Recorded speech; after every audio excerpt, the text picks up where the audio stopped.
মনে পড়ে সেদিন আমরা ভাবতাম যে এত মানুষের বাস একটা দেশে, এত দারিদ্রতা একটা সরকারের পক্ষে কি করে সম্ভব? বিনা পয়সায় সবাইকে খাদ্য দেওয়া, চিকিৎসা দেওয়া, শিক্ষা দেওয়া কি করে সম্ভব? আমরা সেদিন ভাবতাম। সিপিএম পার্টির ওই কথাগুলো ওদের দেয়াল লেখনের মধ্যেই থেকে গেছে, ওদের বক্তৃতার মধ্যে থেকে গেছে, ওদের স্বপ্নের মধ্যে থেকে গেছে। 34 বছরে সিপিএম কিচ্ছু করতে পারেনি, কিন্তু ওই লেখাগুলোকে, ওই স্বপ্নগুলোকে যিনি পশ্চিমবঙ্গের মাটিতে আজকে বাস্তবে রূপায়িত করেছেন তার নাম মমতা বন্দ্যোপাধ্যায়।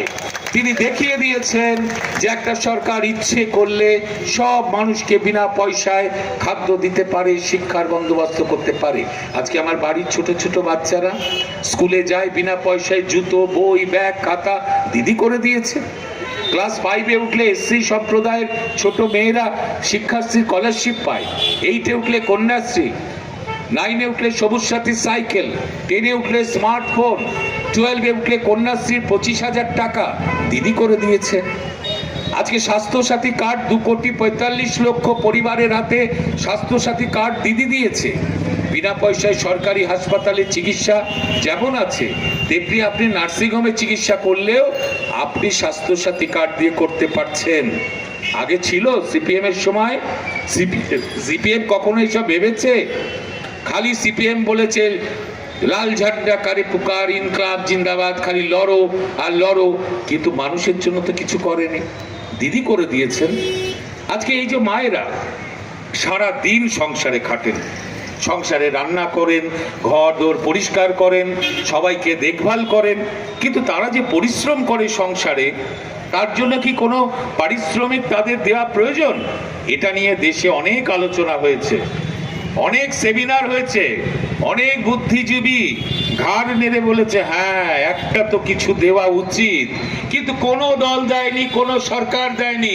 মমতা বন্দ্যোপাধ্যায় দিয়ে দিলেন। মমতা দি বললেন হ্যাঁ আমি দেব। আজকে 2,12,00,000 মা বোনেরা 1,000 টাকা করে লক্ষ্মীর ভান্ডারে অর্থ পাচ্ছেন, কখনো প্রয়োজনে বিপদে আপদে সেটা কাজে লাগছে। এরম দিদি পাবেন কোথায়? এরম মুখ্যমন্ত্রী আছে কোথায়? আর দিদি যা করেছেন সবার জন্য করেছেন। এটা সিপিএম পার্টির রাজত্ব নয়। ওই যেটুকু পাবো সিপিএম এর কোন ক্যাডার আছে সে পাবে, আর কেউ পাবে না। অর্থাৎ পশ্চিমবঙ্গে শিক্ষা দপ্তর, খাদ্য দপ্তর, পরিবহন দপ্তর, যত দপ্তরে চাকরি পাবে সিপিএম এর জোনাল কমিটি, লোকাল কমিটি, সে, তার স্ত্রী, তার শালী, তার আত্মীয় স্বজন সব ওখানে চাকরি পাবে। এটা ছিল সিপিএম এর রাজত্ব। শিক্ষিত বেকার যুবকরা সেদিন ধরে নিয়েছিল যে বাংলায় সিপিএম না করলে চাকরি হয় না, সরকারি চাকরি। পশ্চিমবঙ্গের সব দপ্তর, আমি একটা দপ্তর সামলাচ্ছি, সব সিপিএম এর লোক। কি করে চাকরি পেয়েছিলেন দাদা? পরীক্ষা দিয়ে। পরীক্ষা দিয়ে? কোন পরীক্ষা দিয়ে পেয়েছিলেন? সব তো পার্টি অফিস থেকে তালিকা যেত, আপনি ঢুকে পড়লেন চাকরিতে। সিপিএম পার্টি আবার দুর্নীতির কথা বলে। আপনি চাকরিতে ঢুকে পড়লেন, প্রতিটা জোনাল কমিটি, লোকাল কমিটি একটা যদি দেখাতে পারেন বেঙ্গলে, জোনাল লোকাল কমিটির নেতা তার কোনো আত্মীয় সরকারি চাকরি করে না, আমি রাজনীতি ছেড়ে চলে যাব। প্রত্যেকে, নয় টিচার, নয় খাদ্য দপ্তর, নয় পরিবহন দপ্তর, সব ঢুকে বসে আছে। কি করে চাকরি পেয়েছিলেন? সিপিএম পার্টির এটা ছিল নীতি যে আমার হোল টাইমার যিনি হবেন তিনি হোল টাইমার পার্টি করবেন, তার স্ত্রী সরকারি চাকরি করবে, বা স্ত্রী যদি পার্টি করে মহিলা সমিতি তাহলে তার হাজবেন্ড সরকারি চাকরি করবে। একেবারে মানে ক্যাডারদের একেবারে সরকারি চাকরি দিয়ে তাদের সেটেল করে দিতে হবে। আচ্ছা, কর্মীরা মেনেছিল সেদিন? ওই যারা চাকরি পেয়েছিলেন তারা আবার সিপিএম পার্টিকে লেভি দিতে হয়, জানেন? লেভি, যা মাইনে পায় তার একটা অংশ সিপিএম আলিমুদ্দিন স্ট্রিটে জমা করতে হয়। বুঝুন, অবৈধভাবে চাকরি নিয়েছে, জনগণের করের টাকায় মাইনে পায় সারা জীবন ধরে, সেই টাকা লেভি আকারে পৌঁছে যাচ্ছে আলিমুদ্দিন স্ট্রিটে। সারা বাংলা জুড়ে বাংলার করের টাকা লুটে পুটে খাওয়ার বন্দোবস্ত সিপিএম করেছে বাংলায়।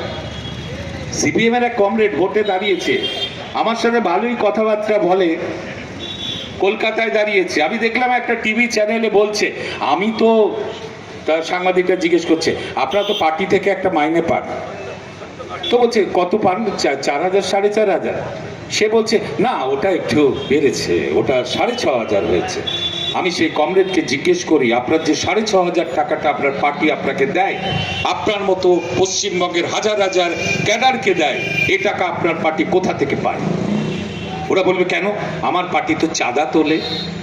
আমি বললাম, তার মানে চাঁদা তুলে ভাগ করে আপনারা খান, এটাই হচ্ছে সিপিএম পার্টি। বাংলার মানুষ থেকে চাঁদা তোলেন আর নিজেরা ভাগ করে খান। তখন বলবে না না, শুধু চাঁদা কেন, আমাদের কমরেডরা যারা চাকরি করে তারা লেভি দেয়। তার মানে আপনার কমরেডরা তো অবৈধভাবে চাকরি করে পশ্চিমবঙ্গে, সব চাকরিগুলো লুটেছিল, জনগণের ট্যাক্সের টাকা ভোগ করছে সারা জীবন ধরে, সেই টাকার ভাগ পার্টি দিচ্ছে, পার্টি আবার আপনাকে ভাগ করে দিচ্ছে। কি ফাইন সিস্টেম দেখুন। সারা বাংলায় সিপিএম এর ক্যাডাররা জনগণের করের টাকা ভাগ বাটোয়ারা করে খাওয়া, এই বন্দোবস্ত পশ্চিমবঙ্গে প্রাতিষ্ঠানিকভাবে সিপিএম পার্টি চালু করেছিল। আজকে বলছে তৃণমূল চোর, আজকে বলছে তৃণমূল চাকরি দিয়েছে। বিকাশবাবু 26,000 চাকরি কোর্টে মামলা করে বিজেপির সাথে গাঁটছাড়া বেঁধে 26,000 ছেলে মেয়ের চাকরি খেয়ে নিয়েছিল। সুপ্রিম কোর্ট গিয়ে আবার সেখানে স্টে হয়েছে যে বাংলায় কাউকে চাকরি দিতে দেব না, চাকরি রিক্রুটমেন্ট গুলোকে বন্ধ করে দেব। এই সিপিএম যারা সব সরকারি চাকরিগুলো নিজেরা নিয়েছে।